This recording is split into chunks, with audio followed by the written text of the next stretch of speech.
Harry Potter and the goblet of fire. कहानी की शुरुआत में एक बूढ़े आदमी को दिखाया जाता है। उसे अपने सामने वाले घर में अजीब सी रोशनी दिखती है। वो बूढ़ा आदमी वहां जाता है और देखता है कि वॉर्मटेल और एक आदमी वोल्डेमॉर्ट से बातें कर रहे हैं। उसी समय वहां पर वोल्डेमॉर्ट की सांप यानी कि नगिनी आती है। वो वोल्डेमॉर्ट को बताती है कि एक मगलू यानी कि आम इंसान उसकी बातें सुन रहा है। वोल्डेमॉर्ट को इससे गुस्सा आता है और वो उस आदमी को मार देता है। और तभी हैरी पॉटर की आंखें खुल जाती हैं, यानी कि ये उसका एक बुरा सपना था। अगली सुबह हरमाइनी रॉन को और हैरी पॉटर को उठाती है और तैयार होकर नीचे आने को कहती है। इसके बाद पूरा वीजली परिवार घर से निकल जाता है। रास्ते में इन्हें एमस और सेड्रिक मिलते हैं। इसके बाद ये सभी आगे बढ़ते हैं और एक जूते के पास पहुंचते हैं जो कि एक गुप्त मार्ग था। उसे छूने के बाद ये सभी कैंप में पहुंच जाते हैं जहां क्विडिच वर्ल्ड कप मैच होने वाला है। ये सभी एक छोटे से टेंट के अंदर जाते हैं जो अंदर से एक महल जैसा होता है। सभी तैयार होकर मैच देखने जाते हैं। वहां उन्हें विक्टर दिखता है जो कि दुनिया का सबसे बड़ा खोजी है। खोजी उसे कहते हैं जिसका काम क्विडिच गेम में सुनहरी गेंद को हासिल करना होता है। रॉन विक्टर की स्किल्स देखकर बहुत प्रभावित हो जाता है। थोड़ी देर बाद सब कैंप में होते हैं। तभी बाहर शोर होने लगता है। मिस्टर वीजली बताते हैं कि प्राणभक्षी यानी कि डेथ ईटर्स जो कि वोल्डेमॉर्ट के लिए काम करते हैं उन्होंने हमला कर दिया है। वो उन सबको गुप्त मार्ग की तरफ भागने को कहते हैं। भागदौड़ में सभी आगे निकल जाते हैं पर हैरी गिरकर बेहोश हो जाता है। जब उसे होश आता है तो वो देखता है कि सब खत्म हो चुका है, हर जगह सिर्फ राख है। उसी समय वहां पर एक आदमी को देखता है जो आसमान में कोई निशान बना रहा होता है। वो आदमी हैरी की तरफ बढ़ने लगता है पर तभी रॉन और हरमाइनी उसे ढूंढते हुए वहां पहुंच जाते हैं। उन्हें देखकर वो आदमी वहां से भाग जाता है। अब मंत्रालय के कुछ लोग हैरी पर हमला कर देते हैं। मिस्टर वीजली उन्हें रोकते हुए बताते हैं कि ये तीनों मेरे साथ हैं। हैरी उन्हें पूछता है कि आप प्राणभक्षी वोल्डेमॉर्ट के लिए काम करते हैं? वो कहते हैं कि हाँ, प्राणभक्षी वोल्डेमॉर्ट के लिए काम करते हैं।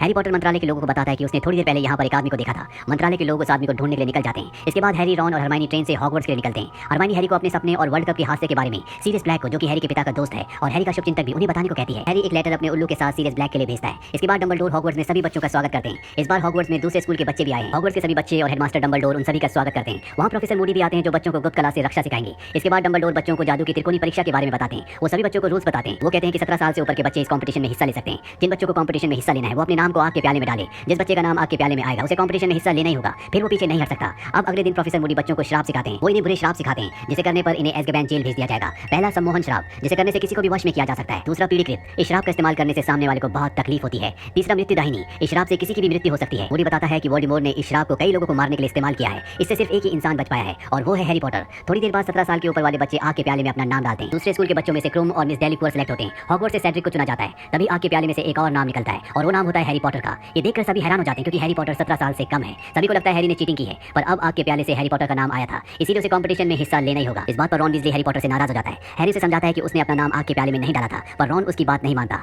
थोड़ी देर बाद हैरी को सीरियस ब्लैक का लेटर आता है। वो उसे रात को कॉमन रूम में मिलने के लिए बुलाता है। रात में जब हैरी पॉटर वहां जाता है तो सीरियस ब्लैक उससे उसके सपने के बारे में पूछता है। हैरी पॉटर उसे सारी बात बताता है। सीरियस हैरी को बताता है कि हॉगवर्ट्स अब सेफ नहीं है, इस कंपटीशन में लोगों की जान भी जा सकती है। तभी वहां पर हरमाइनी आ जाती है और सीरियस ब्लैक चला जाता है। हैरी बहुत अकेला पड़ गया है क्योंकि सारे लोग उससे नाराज हैं। हैरी हैग्रिड के पास जाता है। हैग्रिड बताता है कि सारे चैंपियंस को पहले राउंड में ड्रैगन से लड़ना होगा। अगले दिन हैरी सेड्रिक की मदद करने के लिए उसे बात बता देता है। अब मुकाबले का दिन आ जाता है। पहले राउंड में सभी को ड्रैगन से लड़ना है और उसके गोल्डन एग को हासिल करना है। हैरी जादू से अपनी उड़ने वाली झाड़ू को बुलाता है और उसमें बैठकर वो ड्रैगन को चकमा दे देता है और उसके गोल्डन एग को हासिल कर लेता है। हैरी की जीत से सभी खुश हो जाते हैं। वो लोग उसकी तारीफ करते हैं। रॉन भी हैरी से बात करता है। दोनों के बीच में जो नाराजगी होती है वो भी खत्म हो जाती है। रात में प्रोफेसर मैकगोनागल सभी को बॉल डांस के बारे में बताती है और अपने पार्टनर्स चुनने को कहती है। हैरी और रॉन बहुत कोशिश करते हैं पर उन्हें कोई पार्टनर नहीं मिलता। बहुत देर बाद रॉन हरमाइनी से कहता है कि तुम भी एक लड़की हो, हमें से किसी एक के साथ चलो, पर हरमाइनी गुस्सा हो जाती है क्योंकि रॉन ने सबसे लास्ट में उससे पूछा है। अब बॉल डांस की रात आ जाती है। सभी अपने पार्टनर्स के साथ आते हैं। हरमाइनी सीढ़ियों से नीचे आती है और वो सबसे अलग और सबसे सुंदर दिख रही होती है। विक्टर हरमाइनी का पार्टनर है। दोनों साथ में डांस करते हैं। अगले कंपटीशन में सभी को बताया जाता है कि उनकी सबसे करीबी चीज को पानी के अंदर रखा गया है। 1 घंटे के अंदर इन्हें उस चीज को बाहर लाना होगा। नोवेल हैरी को गिलफर्ड पौधा देता है। खाते ही हैरी के गिल्स निकल आते हैं। हैरी के हाथ पैर मछलियों जैसे हो जाते हैं। हैरी आराम से पानी में तैर सकता है। वो उसकी कीमती चीज को ढूंढने लगता है। वहीं मिस डेलाकोर पर पानी के जीव हमला कर देते हैं जिस वजह से वो पानी से बाहर आ जाती है। हैरी अपनी कीमती चीज जो कि रॉन है उसे ढूंढ लेता है। तभी वहां सेड्रिक आता है और अपनी पार्टनर को बाहर ले जाता है। थोड़ी देर बाद वहां पर विक्टर आता है जिसे हरमाइनी को यहाँ से बाहर ले जाना है। वो हरमाइनी को बाहर ले जाता है। हैरी समझ जाता है कि अगर वो भी यहाँ से चला गया तो मिस डेलकोर की बहन मारी जाएगी। हैरी उन दोनों को बाहर ले जाने की कोशिश करता है मगर समुद्री जीव उस पर हमला कर देते हैं। हैरी रॉन वीजली को और डेलकोर की बहन को बाहर भेजता है और उसके बाद अपनी छड़ी की मदद से उन जीवों पर हमला कर देता है। हैरी बाहर आता है तो सभी बहुत खुश होते हैं क्योंकि हैरी ने 2 लोगों की जान बचाई है। इस राउंड में सेड्रिक पहले नंबर पर आता है। हैरी को दूसरा स्थान दिया जाता है क्योंकि उसने 2 लोगों की जान बचाई है। कंपटीशन के बाद बर्टी क्राउच जो कि जादुई मंत्रालय के हेड है, हैरी से बात कर रहे होते हैं पर तभी प्रोफेसर मूडी आकर उनसे झगड़ा करने लगती है। रात में रॉन, हैरी और हरमाइनी हैग्रिड से मिलने जा रहे होते हैं। तभी जंगल में उन्हें बर्टी क्राउच की लाश मिलती है। हैरी बात बताने के लिए हेडमास्टर डंबलडोर के पास आता है। वहाँ कुछ जादूगर बात कर रहे होते हैं। उनके जाने के बाद हैरी अंदर आता है जहाँ उसे एक प्याला दिखता है। हैरी जैसे उस प्याले के पास जाता है वो अंदर पहुंच जाता है। वो डंबलडोर की एक याद है जहाँ 13 साल पहले इगोर पर कार्रवाई चल रही थी। क्राउच इगोर से कहते हैं कि अगर तुमने वोल्डेमॉर्ट के साथ प्राणभक्षियों का नाम बता दिया तो तुम्हें छोड़ दिया जाएगा। बर्टी क्राउच प्रोफेसर स्नेप का नाम लेते हैं पर डंबलडोर स्नेप के साथ है इसीलिए उनका नाम माना नहीं जाता। इसके बाद इगोर बर्टी क्राउच जूनियर का नाम लेता है जो कि बर्टी क्राउच का बेटा है। बर्टी क्राउच के ऑर्डर पर उसे एज़्काबान जेल भेज दिया जाता है।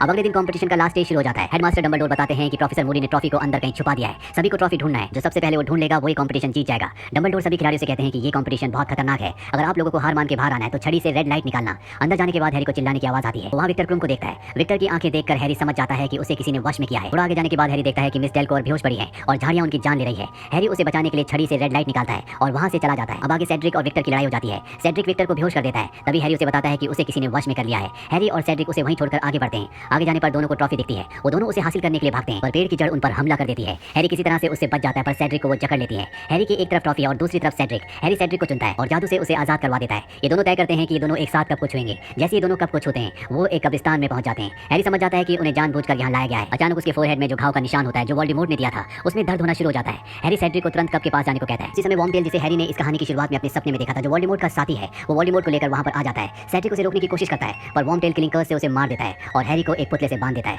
वॉर्मटेल एक बड़े मटके के अंदर वोल्डेमॉर्ट को डालता है। फिर वो अपने हाथ का बलिदान देता है और उसी मटके में डालता है। साथ ही वो हैरी का खून भी मटके में डालता है और थोड़ी देर बाद वोल्डेमॉर्ट जिंदा हो जाता है। वोल्डेमॉर्ट अपनी छड़ी से प्राण भक्षियों को वहां बुलाता है, जिसमें लूसियस मैलफॉय भी शामिल होता है। उन सभी से मिलने के बाद वो हैरी के पास जाता है। वोल्डेमॉर्ट उसे कहता है कि तुम्हारी मां के बलिदान की वजह से तुम जिंदा बचकर इतने मशहूर हो गए, पर आज के बाद सभी को पता चल जाएगा कि वोल्डेमॉर्ट ने तुम्हें कितनी दर्दनाक मौत दी। वोल्डेमॉर्ट हैरी को उससे लड़ने को कहता है। हैरी अपनी छड़ी उठाता है और ये दोनों एक दूसरे पर मंत्रों से हमला करते हैं। दोनों की छड़ी की शक्तियां सेम है। तभी अचानक वहां हैरी के माता पिता और सेड्रिक की आत्मा आ जाती है। सेड्रिक कहता है मेरे शरीर को मेरे पिता को दे देना। हैरी के माता पिता कहते हैं जैसे ही कनेक्शन टूटेगा तुम कप को पकड़ लेना। हैरी कनेक्शन तोड़कर सेड्रिक के पास जाता है और कप को अपने पास बुलाता है और दोनों हॉगवर्ट्स ग्राउंड पहुंच जाते हैं। सभी सेड्रिक और हैरी को देखकर खुश होते हैं। उन्हें लगता है कि इस कंपटीशन में 2 लोग जीते हैं, पर सभी देखते हैं कि सेड्रिक मर चुका है। हैरी सभी को बताता है कि वोल्डेमॉर्ट वापस आ गया है। मूडी हैरी को संभालते हुए अपने कमरे में ले जाता है। मूडी हैरी से वोल्डेमॉर्ट के बारे में पूछता है। वो पूछता है कि कब्रिस्तान में क्या हुआ। हैरी को याद आता है कि उसने कब्रिस्तान के बारे में किसी को नहीं बताया था, तो मूडी को कैसे पता चला। मूडी कहता है कि मेरे कहने पर ही हैग्रिड ने तुम्हें ड्रैगन्स के बारे में बताया था और नेवल को भी गिल्फर्ड पौधा मैंने दिया था ताकि वो तुम्हें दे दे। हैरी समझ जाता है कि इस सब के पीछे मूडी का हाथ है। इसी ने आग के प्याले में मेरा नाम डाला था। मूडी कहता है कि वोल्डेमॉर्ट मुझसे बहुत खुश होंगे अगर मैं तुम्हें इस वक्त यहाँ पर मार दूं तो। मूडी हैरी पर हमला कर देता है, पर तभी वहाँ पर प्रोफेसर स्नेप और डंबलडोर आ जाते हैं। स्नेप हैरी को बचा लेते हैं। कुछ समय बाद मूडी का रूप बदल जाता है। दरअसल वो बार्टी क्राउच जूनियर है, जिसे कई साल पहले एज़्काबान जेल भेज दिया गया था, जो अपना रूप बदलकर मूडी के रूप में यहाँ पर रह रहा था। इन्हें वहाँ एक बक्से में मूडी मिलते हैं। डंबलडोर कहते हैं कि थोड़ी देर में यहाँ पर दम पिशाच आ जाएंगे और तुम्हें एज़्काबान जेल ले जाएंगे। अगले दिन डंबलडोर सभी को सेड्रिक की अच्छाइयों के बारे में बताते हैं।